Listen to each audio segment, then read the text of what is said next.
అది తాగుబోతాడు, వాడు పెద్ద గాలోడు, వాడు అట్లాంటోడు, వాడు ఇట్లాంటోడు. ఓకే, తెలియనప్పుడు గాలోడే, తెలియనప్పుడు తాగుబోతోడే, తెలియనప్పుడు తిరుగుబోతోడే, తెలియనప్పుడు కోపిష్టోడే, పాపిష్టోడే. కానీ ఈరోజు దేవుణ్ణి తెలుసుకున్నాడు, అద్భుతంగా మారాడు. వాడు 10 మందికి ఆదర్శమయ్యాడ్రా.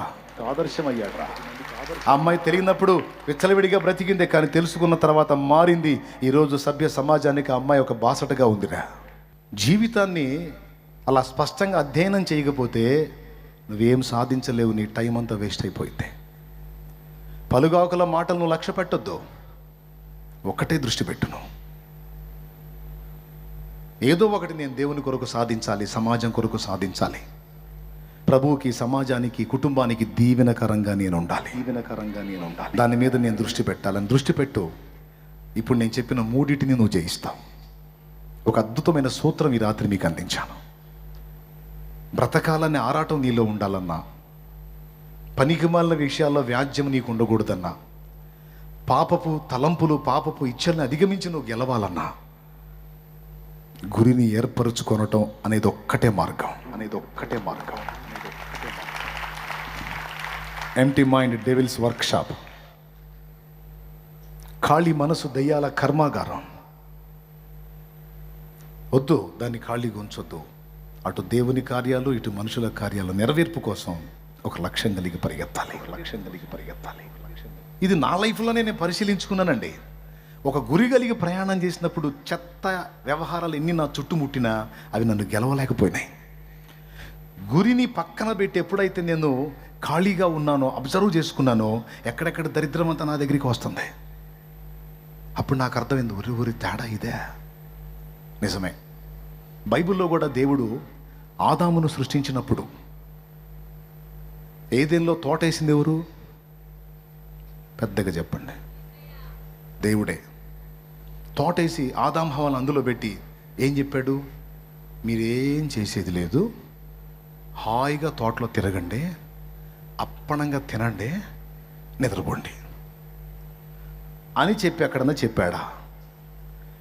తోట వేసి ఆదాం హవ్వలను అందులో ఉంచి పని చెయ్యమన్నాడు, ఖాళీగా ఉండొద్దన్నాడు. ఏదెనులో తోట వేసి ఆదామును అందులో ఉంచాడు. ఎందుకంటే తోటను సేద్యపరచుటకు అనుంది. సేద్యము అంటే వ్యవసాయం. ఎందుకు ఉంచాడు ఆదామును అందులో అంటే పని చేయటానికి ఉంచాడు. రేపు చచ్చిన తర్వాత, మనం పరలోకం పోయిన తర్వాత మళ్ళీ ఖాళీగా ఉంటాం అనుకోవద్దు. మళ్ళీ రేపు పోయిన తర్వాత కూడా పని ఉంది. అంటే మానవ జాతి ఆరంభంలో పని అప్పచెప్పాడు. రేపు చచ్చి దేవుని రాజ్యానికి చేరిన తర్వాత, పరలోకం చేరిన తర్వాత కూడా అక్కడ పని ఉంది, ఇక్కడ పని ఉంది, అక్కడ పని ఉంది. ఈ మధ్యలో ఖాళీ ఎందుకండి?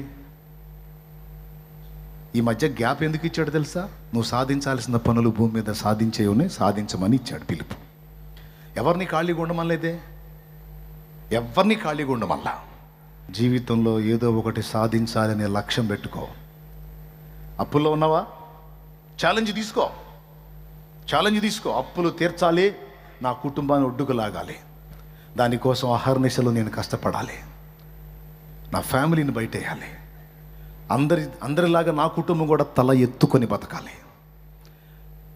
ఓ యవనస్తురాలా, నా తల్లిదండ్రి రెక్కలు మొక్కలు చేసుకొని సంపాదించి లక్షల డబ్బు నా ప్రారంభం నుంచి నా చదువుకి రూపాయి కూడబెట్టి నా టోటల్ చదువు కంప్లీట్ అయ్యేసరికి లక్షల్లోనే నా కోసం ఖర్చు పెట్టారు.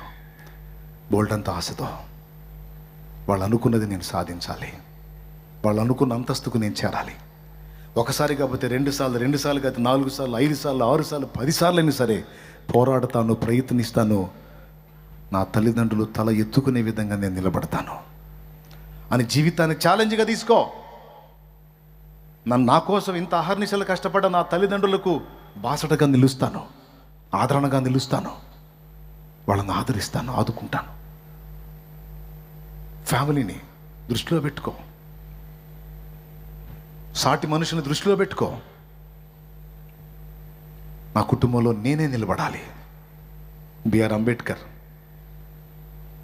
జాతి మొత్తం అవమానాల పాలవుతుంది, గేదికి క్షవరం చేసేవాడు నేను దళితుడని నాకు క్షవరం చేయనన్నాడు. అంటే పశువు కంటే హీనుడిగా నన్ను చూశాడు. వదిలిపెట్టకూడదు. దళితుడిగా పుట్టడమే పాపమా? అంటరాని వాడినా, నా జాతి అంటరానిదా, ఎలా అవుతుందో చూస్తా అని దీక్ష పూనాడు. రాత్రింబగళ్ళు కష్టపడి చదివాడు. ఈరోజు అంటరాని వాళ్ళు అని అవమానపరచబడిన తన జాతి ఈరోజు అగ్రస్థానాల్లో కూర్చొని జాబ్ చేయడానికి అతడు ఆధారమయ్యాడు. రాజ్యాంగ రచయితగా ఖ్యాతి గడించాడు. దాదాపు 140 కోట్లకు పైచిలుకున్న భారత జాతికి రాజ్యాంగ రచయిత తానే అయ్యాడు. కర్ణాటక పోతే అంబేద్కర్ విగ్రహాలు కనపడుతున్నాయి, తమిళనాడు పోతే అంబేద్కర్ విగ్రహాలు కనపడుతుంది, కేరళ పోతే అంబేద్కర్ విగ్రహం, ఎక్కడ దేశం మొత్తం భారతదేశం ఎటు పోయినా ఎటు కనపడుతున్నాడు. ఎటు పోయినా ఒకడు దీక్ష పూనాడు, నడుం కట్టాడో, నా ఊపిరి పోయే నాటికి నా జాతిని ఉద్ధరించే నేను లోకాన్ని వదలాలని దీక్ష పూనాడు. సమస్యలు అతన్ని కృంగదీలా. ఇది 4వ విషయం.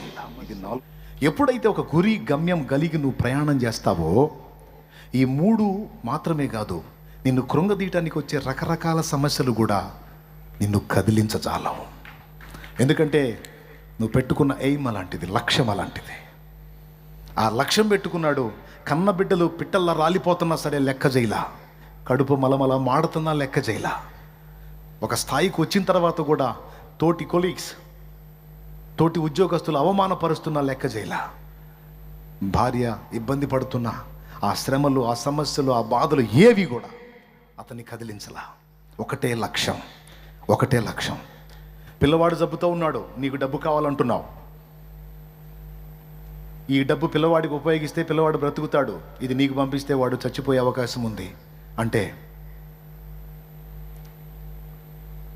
నా ఒక్క బిడ్డ పోయినా పర్వాలా, నా జాతి బాగుపడాలి, నాకే పంపించు, నేను చదవాలి, నా కోసం కాదు, నా కుటుంబం కోసం, నా జాతి కోసం చదవాలి.